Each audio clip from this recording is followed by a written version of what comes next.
నమస్కారం. నేను doctor Priyadarshini. So, ఈరోజు మనము ధనయోగం గురించి తెలుసుకుందాం. సో, అందరికీ ధనం అంటే ఎంత అవసరమో అందరికీ తెలుసు. కొందరికి ధనం అవసరమైతే, కొందరికి ధనం వ్యసనం, కొందరికి విలాసం, ఇంకా ఎన్నెన్నో రకాలుగా మనం చెప్పుకోవచ్చు. కాకపోతే ఈ ధనయోగం అనేది ఎవరి జాతకంలో ఎలా ఉంటుంది? అసలు ఈ ధనయోగం ఉంటేనే వాళ్ళకి ధనం వస్తదా? జీవితంలో ధనం లభిస్తుందా లేదా? లేదా ధనయోగం లేకున్నా గానీ మనం ఏదన్నా పరిహారం చేసుకొని ధన ధనయోగాన్ని క్రియేట్ చేసుకోవచ్చా? అంటే ఆర్టిఫిషియల్‌గా క్రియేట్ చేసుకోవడమే. సో, అది అంతా మనం ఈరోజు తెలుసుకుందాం. ఫస్ట్ ఆఫ్ ఆల్ ధనయోగం అంటే ఎలా లభిస్తుంది? ఒక జాతక చక్రంలో చూసినట్టయితే నేను ప్రతిసారి చెప్తుంటాను. మనము ధ యోగాలైనా, ఏ యోగాలైనా మన లగ్నం నుంచి చూసుకోవాలి. జాతక చక్రంలో లగ్నం ఏంటో ఫస్ట్ తెలుసుకున్నాక, లగ్నం నుంచి ద్వితీయంలో ఏ గ్రహం ఉంది? అది పాపగ్రహమా? లేకపోతే న్యాచురల్ బెనిఫిక్ అంటాము. న్యాచురల్ బెనిఫిక్ అనేసేసి 2 అంటే పాప గ్రహము ఉంటది. మంచి ఫలితాలు ఇచ్చే మంచి గ్రహం కూడా ఉంటది. సో, ఎప్పుడైతే ఈ గ్రహం పాపగ్రహం లేకుండా మంచి గ్రహం అంటే పర్సనల్‌గా మన జాతక చక్రంలో ద్వితీయంలో పాపగ్రహం లేకుండా మంచి గ్రహం అంటే మంచి ఫలితాలు ఇచ్చే జనరల్‌గా మంచి ఫలితాలన్నీ ఇచ్చేస్తాయన్నమాట. అది దాంట్లో ఏంటంటే గురువు గ్రహం, శుక్రగ్రహం అంటే బృహస్పతి, శుక్రుడు. ఈ 2 గ్రహాలు మనకి ధనాన్ని ఇచ్చే గ్రహాలన్నమాట.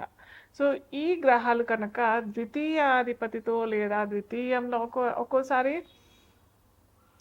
గురుగ్రహం ఏంటంటే ద్వితీయంలో ఉన్న వాళ్ళకు విపరీతమైన డబ్బు, విపరీతమైన ధనం వస్తుంది. కానీ వచ్చినప్పటికీ అది నిలదొక్కుకోలేరు.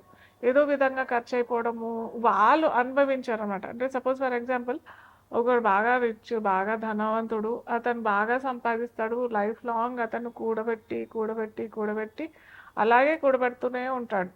తద్వారా ఏమవుతుందంటే చివరి జీవిత దశలో అతను అనుభవించకుండానే వెళ్ళిపోతాడు. అతను తదనంతరం ఆ ధనాన్ని అనుభవించడం ఇలాంటివన్నీ జరుగుతూ ఉంటాయన్నమాట.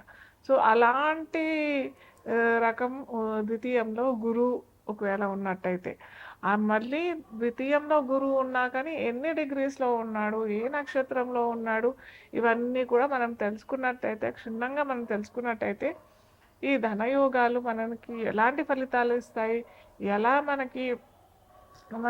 మనని ధనవంతులు చేస్తాయి అనేసి మనం తెలుసుకోవచ్చు. అయితే ఇంకొకటి మనం బాగా చూసుకోవాల్సింది ఏంటంటే, గురువు ద్వితీయంలో ఉన్నా కానీ లేదా ద్వితీయంలో ఉన్నప్పటికీ అంత ఫలితాలు ఇవ్వరు అని చెప్పుకున్నాం కదా. ద్వితీయాన్ని ఒకవేళ చూస్తే, గురువుడు చూస్తే మటుకు నిజంగా అది చాలా మంచి ధనయోగం. వాళ్ళకి ఎటువంటి ధనానికి ఇబ్బంది లేకుండా జీవితకాలం మొత్తం ధనానికి లోటు లేకుండా ఉంటుంది. అలాగే శుక్రుడు కూడా ద్వితీయంలో ఉన్నా కానీ, మనమేమో గురువు గ్రహానికి ఏమనుకున్నాము, గురువు కనుక ద్వితీయంలో ఉంటే కొద్దిగా అతను అనుభవించాడు అని చెప్పాం కదా.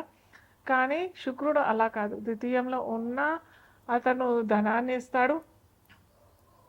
కాకపోతే ఇక్కడ రూల్ ఏంటంటే ద్వితీయంలో శుక్రుడు ఉన్నా ఇస్తాడు. ద్వితీయాన్ని చూసినా కానీ శుక్రుడు ఇస్తాడు. అలాగే మనం ఇక్కడ చూసుకోవాల్సింది ఏంటంటే, ఆ లగ్నానికి ప్రతి లగ్నానికి ఫర్ ఎగ్జాంపుల్ మేష లగ్నమే అనుకోండి. మేష లగ్నానికి గురువు యోగాధిపతి, యోగకారకుడు. సో, గురువు కనుక ఉన్నట్టయితే లేదా గురువు కనుక చూసినట్టే అంటే ఆ ద్వితీయ భావాన్ని చూసినట్టయితే ఖచ్చితంగా అతనికి ఆ జాతకులకి ధనాన్ని ఇస్తాడు. కాకపోతే శుక్రుడు కనుక అక్కడ ఉన్నాడు అని అంటే, శుక్రుడు మారకాధిపతి అవుతాడు ఆ లగ్నానికి, ద్వితీయ సప్తమాధిపతి అవుతాడు. కాబట్టి శుక్రుడు అంత ఫలితాలు ఇవ్వడు. సో, ఇక్కడ కొద్దిగా క్లారిటీ తెచ్చుకోవాలి ఎవరైనా కానీ. ఏ లగ్నాల వారికి యోగకారకుడు, గురువు యోగకారకుడు అయితే గురువు ఇవ్వాలి. శుక్రుడు యోగకారకుడు అయితే నేను ఒక్కొక్క రాశికి చెప్తూ ఉంటాను. ఏ ఏ రాశులకి లగ్నాలకి ఏ గ్రహాలు ధనాన్ని క్రియేట్ చేస్తాయనేసి ఒక్కొక్క లగ్నాలకి చెప్పుకుంటూ పోతాం మనము. సో, ఇక్కడ కనుక ద్వితీయానికి మేష లగ్నం వారికి ఇక్కడ కలిగినట్టయితే అంత మంచి చేయడు. సో, ఇలా ప్రతి లగ్నాలకి ఒక లగ్నానికి గురువు యోగకారకుడు అయితే ఒక లగ్నానికి శుక్రుడు యోగకారకుడు అవుతాడు. సో ఇలా మనము డిఫరెన్షియేట్ చేసుకున్న తర్వాత మనకి ధనయోగం జీవితంలో ఉందా లేదా, ఒకవేళ లేకపోతే ఎలాంటి పరిహారాలు మనం చేసుకోవచ్చు, ఇది మనం మేషం నుంచి మీనం వరకు చూద్దాం. అయితే ఇంకొకటి ఏంటంటే ద్వితీయానికే కాకుండా లాభంలో కూడా ఈ మనం చెప్పుకున్న గురుగ్రహమైన శుక్రగ్రహమైన కనెక్షన్ వచ్చినట్టయితే కూడా అది ధనయోగమే అవుతుంది. అర్థమైందా? అలాగే శుక్రుడు గురువు ఒకవేళ ఈ 2 గ్రహాలు కూడా 11వ భావంలో అంటే 11వ భావంకి కనెక్ట్ అవుతే మటుకు ఖచ్చితంగా ధనాన్ని ఇస్తాడు. ఇదే కాకుండా ద్వితీయానికి లాభానికి అంటే ప్రతి ఒక్క లగ్నాలకి ద్వితీయాధిపతి సపరేట్గా ఉంటాడు, లాభాధిపతి సపరేట్గా ఉంటాడు కదా. ఎప్పుడైతే ఈ ద్వితీయాధిపతి లాభాధిపతి రెండూ కలిసి ద్వితీయంలో అయినా లాభంలో అయినా ఉన్నట్టయితే అది ధనయోగం కిందనే పరిగణించబడుతుంది. కన్యా లగ్నం తీసుకున్నట్టయితే కన్యా లగ్నానికి అధిపతి ఎవరు అని అంటే మనకి ఇక్కడ బుధుడు. సో ఇక్కడ ద్వితీయాధిపతి ఎవరు అని అంటే శుక్రుడు వస్తాడు, లాభాధిపతి చంద్రుడు వస్తాడు. సో శుక్ర చంద్రులు కనుక ఈ లగ్నం వారికి ద్వితీయానికైనా లేదా లాభం అంటే 11 భావానికి కనుక భావాధిపతికి కూడా కనెక్ట్ అయితే కూడా చాలా మంచిది. ఎందుకంటే శుక్రుడు కదా మనకి ధనకారకుడు ఎవరు అని అంటే మటుకు మనం చెప్పుకున్నాం కదా, గురువు శుక్రులు. సో ఎప్పుడైతే ఈ ఇరువురు కనుక శుక్రచంద్రులు కనుక కనెక్ట్ అవుతే మటుకు ఖచ్చితంగా శుక్రుడు ఇస్తాడు. శుక్రుడు ఏంటంటే పురుషులకి మగవారికి అయితే వీరికి ధనం తల్లి ద్వారా లభిస్తుంది. అలాగే స్త్రీ ద్వారా మెయిన్గా ధనం లభిస్తుందంటే తల్లి ద్వారా ప్లస్ అలాగే భార్య ద్వారా ధనం యోగం క్రియేట్ అవుతుంది.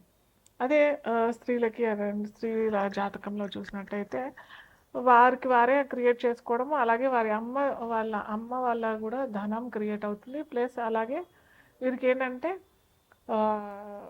మ్యారేజ్ అయిన తర్వాత వివాహం అయిన తర్వాత స్త్రీలకి ధనయోగం క్రియేట్ అయిపోతుంది అనమాట. సో ఇన్ జనరల్ శుక్రచంద్రులు కొద్దిగా జాగ్రత్తగా ఉండాలి. అంటే ఏంటంటే బాగా ఇమోషనల్ కూడా అయిపోతుంటారు వీళ్ళు. బాగా ఇమోషనల్ అయిపోయి డబ్బులు పారేసుకోవడము, ఎవరైనా ఇమోషనల్గా ఏదైనా మేము బాగాలేము అన్నట్టుగా ఏదన్నా చెప్పినట్టయితే వెంటనే రియాక్ట్ అయిపోవడం, వెంటనే వాళ్ళకి డబ్బులు ఇచ్చేసేయడం, ఇలాంటివన్నీ కూడా జరుగుతాయి. సో కొద్దిగా జాగ్రత్త, శుక్రచంద్ర కనెక్టివిటీ ఎక్కడైనా జాగ్రత్తగా ఉండాల్సిందే. ఇంకొకటి ఈ యోగమే లేదు అని అంటే మనం ఏం చేసుకోవాలి అని అంటే శుక్రుడికి చంద్రుడికి మనం కనుక ఈ పరిహారం చేసుకున్నట్టయితే ఆటోమేటిక్గా మన ఓన్గా మనం చేసినట్టే. మహాలక్ష్మి ఆరాధన ఇన్ జనరల్గా నేను చెప్పేది ఏంటంటే మహాలక్ష్మి దేవి ఆరాధన చేస్తూ పాటు గౌరీదేవి ఆరాధన, అమ్మవారు రాజరాజేశ్వరి అయిన లలితా నామస్మరణ చేసినట్టయితే కూడా చాలా మంచి రిజల్ట్స్ వస్తాయి.